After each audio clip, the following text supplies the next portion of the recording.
Alright, and welcome to the non-fiction book Impressions for Putinism, Russia and its Future with the West by Walter Laqueur. I'm not exactly sure. Sadly. It looks French to me, but I guess it's not because the guy does mention that he comes from Germany. But anyway, let's talk about specifically what is a non-fiction book Impressions. There's a difference from the non-fiction book reports, and the reason is that I did not finish the book. That's the reason it's Impressions and not the report.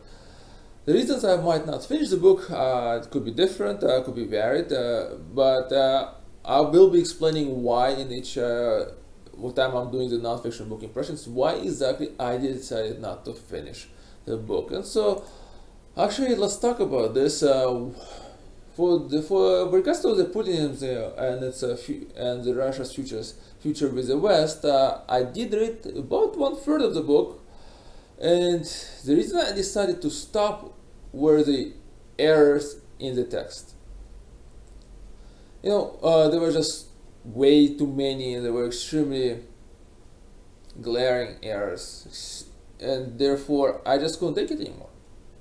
I decided that no, I cannot continue to read the book. The other reason is the presentation in the book, and I will be talking about further during the rest of the these impressions, because again the presentation made it very difficult for me to read, and I wasn't really that much interested because what I was looking for from the book and what I was getting was not matching. And that's the reason I pretty much stopped and decided that no, this is not the book that I want to read at all. Now, let's talk a bit about the author. I always mention that the author is extremely important to the book because, especially in non-fiction environment, we're talking about the credentials that the author has to write the book. Depending on the credentials, it will kind of elevate the book to different levels of scrutiny, right? So a book about physics written by a physics professor is different from a book about physics written by any other layman who does not have a background in physics, right? So one will be more of a casual read, and the other one will be more of an academic discussion. When it comes to here, the author is a political commentator for given the history of his employment and what he did. He does have a pretty large list of publications, all of them on 20th century history, some of them on Russian history, some of them are based on, I think there's the ones on Middle East, there's also just about Europe, and so there's quite a range of books that he published, that he written that were published, and overall, he also does mention that he has family ties to Russia. Now, I was able to verify some of the names that he gives in introduction about, some of those ties. I was able to verify that they did exist. Those people are, real people. I could not verify his family connections beyond that because, well, I did not have a full gynecological trees to follow or anything like that. I wasn't really looking that much into it. To me, it seems to be, well, yeah, he seems to be mentioning people, and that was enough until, of course, I started reading the book, and then that's where the errors propped up, and now the whole claim that, how much of a connection he has with Russia is now, well, under a lot of doubt. So, let's talk about the book, and I already mentioned a few times there were errors in the books. Number one, there were errors in dates. We're talking about dates Putin came to power. Pretty important date. You would think you would kind of be hard to screw that up, but yeah, there was an error there. There's a few other errors, such as errors in facts. We're talking about, well, the one that totally made me stop reading was the fact that the author mentions that Putin is married to Alina Kabaeva. I think he puts a date of marriage 2014. I think that was a date that he put in there, and I don't remember it now. Well, if he would have at least provided a source for that, that would have been something. I did not see any footnotes or endnotes that will tell me that this is where I'm getting this from, because I don't think even the yellow press managed to to really, you know, get the suggestion. In maybe some of those magazines that you see at the next to checkout at the grocery stores said that this at some point that Putin is married to Alina Kabaeva. I know that the yellow press constantly talks about Putin and Kabaeva having type of a relationship. Alina Kabaeva is referred to be as his girlfriend, but I personally has never ever seen him any type of mention that they're married. Wow, right there, that's just horrible.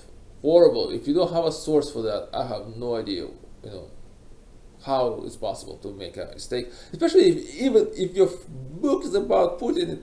You kind of making this errors, such errors in facts, and that's not the only error. There are other errors.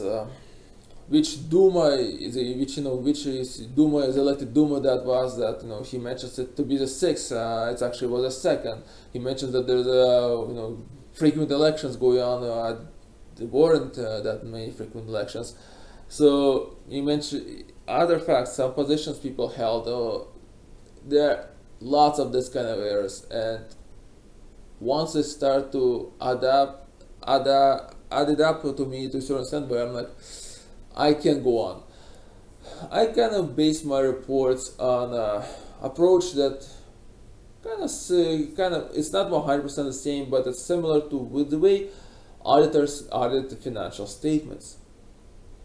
In other words, you kind of looking to make sure that there's a backup and there's enough backup for the stuff that you're presenting in terms of financial information and how you arrived at it. You don't check every single one because it's that would be too long and impossible, but you do make type of a general you get a general idea that, well, it's not the general idea actually, it's called pretty much you get enough material evidence to suggest to you that the statements are correct. Now, that's my approach to the book. I look up to see if there's enough facts that are presented correctly, and there's enough sources that the other states to where they're getting the facts that for me to suggest that the information presented in the book is correct. With every error, the doubt that the rest of the information is correct increases because the risk of error now increases because as one of my auditing professors used to love to say is that if you lie once, you can lie many times, right? And therefore, if in audit you spot an error, therefore there could be more, right? And I guess another example that would be relevant to this is it's actually from my experience. It was that when I wrote a paper in my second year in university, the professor, after all the papers were submitted, started asking students to come by his office. He would schedule time. You're supposed to come by with a set of the references, the books that you were using, and once the professor sits down, he will go through your paper, and he would literally ask for the student to show exactly where they got where the quote came from and where it is in the book. So my turn came by. I did this. I came by. We sat down and we go through all this. He would say, "So where's this? Show me this quote." And in this book, I would open it, find the page, find the quote. Here it is. He's like, "Okay, fine, let's go." Not exactly sure why he was doing it. Whether he believed that some people were making up stuff, or whether he, some of the stuff that was presented in the papers maybe contradicted to what he knew, and so he wanted to see where these students were getting this information. I have no idea exactly why he was doing it, but what happened was that some maybe 2, 3 on the fourth quote or something like that he's asking me to verify. I opened it up and I pretty much see that I made an error. Now I wrote these papers as I rewrote a lot of them. I procrastinated to a certain extent, and I've written the papers in university quite often at the last minute. Therefore, the idea of reviewing, editing was not as possible for me because well, if you write everything last minute, when do you have time to review it? And so I'm sitting down, opening the book, and I see it. It says 13%. I forgot exactly what the rest was. And in my paper, I tapped in the quote. I said 31%. Transposition error. Right? So at this point, the professor pretty much sits back in the chair and says, "So how do you expect me to believe the rest of this paper?" Now, he didn't fail me in, he graded and everything, because I'm pretty sure he understood that this was a transposition error. But his point was that if you make an error in your work like that, and you quoting it and you made this you supporting using quotes to support your conclusions, how do you expect the person now who's reading the paper to believe that the rest of your stuff that you're presenting is correct, that the rest of your quotes are correct, because you quite clearly made a glaring error there? And this comes also, and this is basically immediately reference to this situation. How am I supposed to, believe the facts, the rest of the facts that are presented in this book, if some of the more simpler, easy to look up facts are incorrect, right? And to me, there's also a secondary kind of question that kind of gnawing at me at this point is like, where was the editor? Because as far as I'm concerned, the purpose of having the book edited before it's published is to make sure that this does not happen. So where was the editor to make sure that these errors were not in the book? And it's quite clearly it's not that difficult to spot them, because I got this book from a library. I was not the first person to notice errors in this book, because there was somebody before me who actually tried to edit the book by crossing out any false statements, trying to correct the dates, and pretty much making notes in the margins of the book just to try to, I guess, to get the facts correct. But you know what? If you're getting you got so many errors in your book, I have no faith in the rest of it. Why should I? Now let's talk about the rest of the book. The rest of the information that's presented in the book. And the rest of the information, well, I found it's really long-winded, and it kind of was missing exactly the point. So I was, the author will go through and to talk about different political ideas and that are circulating in Russia. He himself would say that they're not that popular at the same time, but he'll talk about, he's saying that, oh, by the way, such and such minister, such a member of Putin's government, or even Putin himself mentioned this idea or this word in the press conference there or during this such meeting.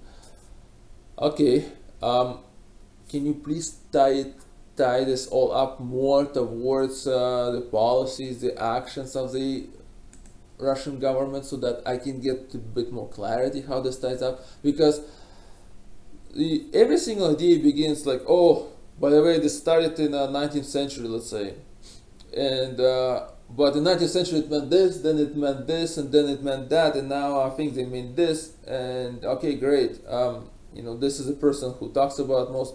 Now he kind of changed his view, seems to be there, and okay, get to the point. How this actually impacts the policies that they, whether Russia is carried out or where it's carrying out the policies.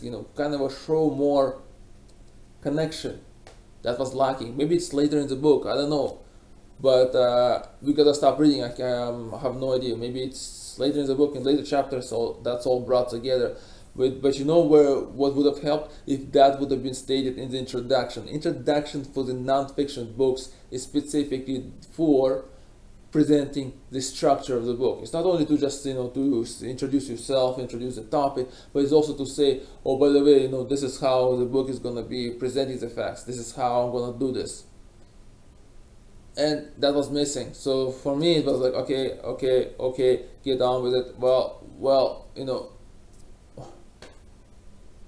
it just wasn't there. And of course, the errors are just killing me completely. And therefore, all I can say, I can't recommend this book, because errors. That's all. That's all I can say. There's too many errors. And as I mentioned, since I do my reports based on the same style as auditors do, the auditors actually have situations where if financial statements are a mess, they would stop the audit and they would terminate the engagement. This is exactly what I did with the book. Too many errors, I decided, well, I have no faith in the rest of the facts. I have no interest sitting down and looking them all up, because that's not what I'm, I don't want to waste my time on that. I can might as well just go find a book that actually does not have any factual errors in it and read that one. Why not? Why should I be sitting there editing this? And in this situation, as an auditor, as an auditor would do with financial statements that are not RMS, I would just decide to stop, and I decide to, that's it.